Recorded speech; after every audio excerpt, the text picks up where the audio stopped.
Yang pertama, Presiden tidak pernah mencalonkan Kapolri seorang koruptor. Itu yang pasti. Dan keyakinan itu dibuktikan dengan keputusan hakim yang membebaskan saudara BG. Jadi itu sebuah keyakinan bahwa yang dicalonkan orang baik, orang bersih, dan orang yang mampu memimpin kepolisian negara Republik Indonesia. Itu yang pertama. Yang kedua, tidak sekalipun Presiden di publik menyatakan saya mengalami dilema. Jadi menurut saya diskusi ini, menurut saya terlalu jauh untuk berpikir bahwa seolah Presiden dalam keadaan dilema. Saya tidak pernah melihat Presiden dalam kondisi itu. Presiden bertanya ke sana kemari bukan karena dilema. Memang perlu bertanya seorang Presiden untuk memutuskan pada saatnya nanti tepat. Itulah keputusan yang berguna buat bangsa dan negara. Dan oleh karenanya, janganlah kita menggiring opini bahwa seolah-olah Pak Jokowi dalam keadaan yang tertekan luar biasa. Dan dia selalu tersenyum dan tertawa selalu setiap pertanyaan yang diberikan kapan melantik. Dan jawaban Presiden sampai hari ini adalah menunggu proses hukum. Dan selalu dalam kampanye-kampanye Pak Jokowi, saya hanya tunduk kepada konstitusi. Apa artinya?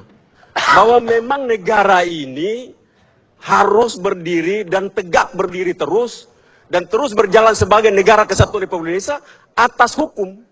Tidak boleh atas opini. Tidak boleh. Dia harus berdiri tegak terus karena hukum itu.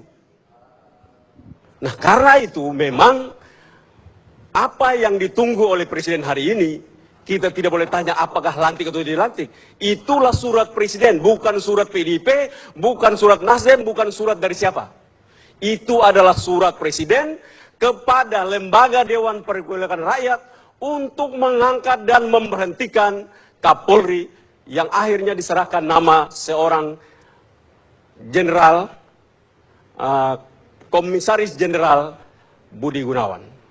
Nah, karena itu kita tidak perlu perdebatkan kapan dilantik. Sudah selesai, ya Presiden akan melantik dengan secepatnya. Tidak ada bingung Presiden menurut saya. Kita ini bahwa Presiden bingung seolah menunggu karena terlalu lama. Memang lama karena pekerjaan dari pihak-pihak yang membuat itu menjadi masalah. Ya itu saya bilang tadi, KPK tadi itu.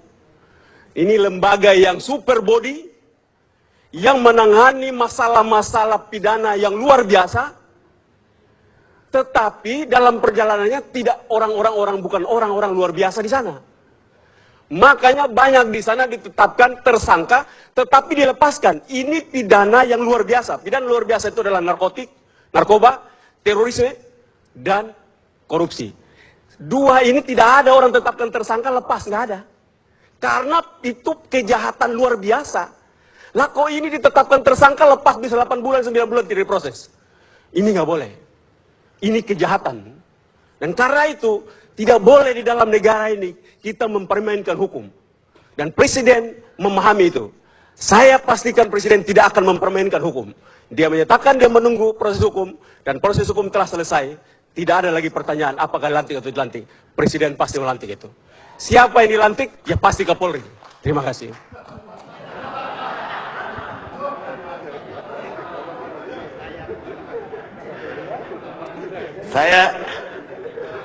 Saya terpesona dengan Victor malam ini.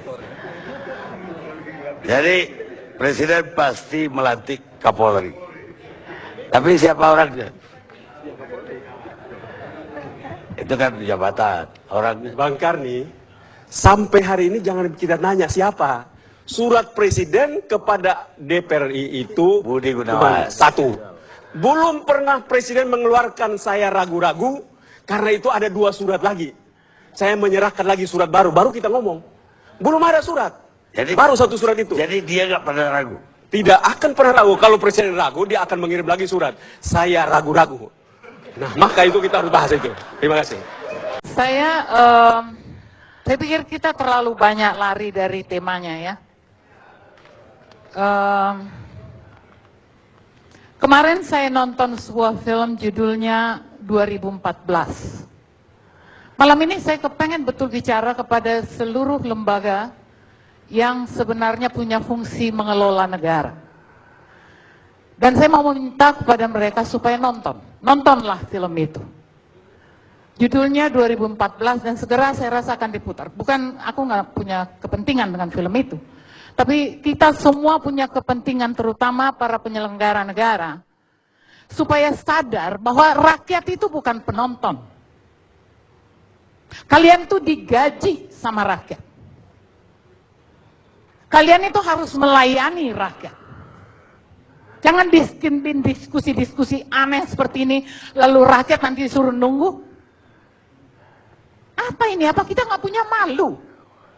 Tonton itu film supaya kalian bisa bercermin. Itulah Indonesia. Supaya kalian bisa nangis seperti rakyat nangis menunggu kalian berunding, bahas-bahas. Come on, mikirlah. Tuhan kasih kalian kesempatan memimpin, lakukan sesuatu yang baik. Jangan malah bela ini, bela itu, bela itu. Mengerti apa? Anda mengerti politik itu sejak kapan? Ini politik brengsek. Aku bukan ahli politik, tapi aku punya common sense. Aku punya sensitivitas. Aku punya empati. Aku punya empati pada kehidupan. Karena yang kalian kelola itu adalah kehidupan rakyat Indonesia. Jadi jangan mencari-cari. Datang ini anak lagi bawa-bawa laporan. Kamu nggak malu begitu? Aneh aja loh. Kalau kamu mau belajarlah, lihat apa yang terjadi pada bangsa ini. Saya sudah lama dengan teman-teman saya di gerakan, saya sudah lama mengatakan kita akan tiba pada titik ini. Ini titik paling konyol. Konyol, tidak berwibawa, kehilangan harkat, kehilangan harga diri. Itulah Indonesia sekarang. Buat aku, di sini ini negara sudah tidak punya kepala negara. Jangan manja-manja. Nggak ada kepala negara. Mana kepala negaranya? Mundar-mandir sana sini. Oh nggak usah, jangan dibilang ragu. Jangan. What? Emang kita tolol? Jangan kalian membuat ya seolah-olah bangsa ini atau negara ini tidak punya undang-undang dan aturan. Kalian mau berpolitik untuk merebut satu kedudukan, silahkan. Tapi begitu kalian jadi presiden atau DPR atau apa, buka itu semua politik. Buka. Dan jadilah pengabdi pada rakyat, pada bangsa, pada negara. Kalian tuh digaji. Rakyat loh yang gaji. Dan rakyat menonton kelakuan kalian. Do something. Aku buat, jangan-jangan Anda juga nggak tahu tuh kalau misalnya dari tadi ngomong konstitusi yang mana? Yang udah diacak-acak itu. Yang udah jadi liberal itu. Yang membuat kita makin miskin itu. Itukah konstitusi? Kalau nggak ada gerakan yang kuat dan keras ya, terutama kepada DPR, jangan main-main. DPR itu juga, ini juga presiden ini aneh banget. Ya, DPR itu kontrol, bukan musuh. Jadi kalau DPR menegur, ya harus dia dengar. Nggak, jangan dibuat, ini kan suasananya semua politik, ya kan? Karena ketakutan politik. Tinggalkan politik. Sekarang zamannya bekerja. Udah jadi presiden, kerja. Jangan panggil-panggil apa saingannya Megawati lah. Kenapa nggak? Mana si Megawati? Coba. Loh, mana?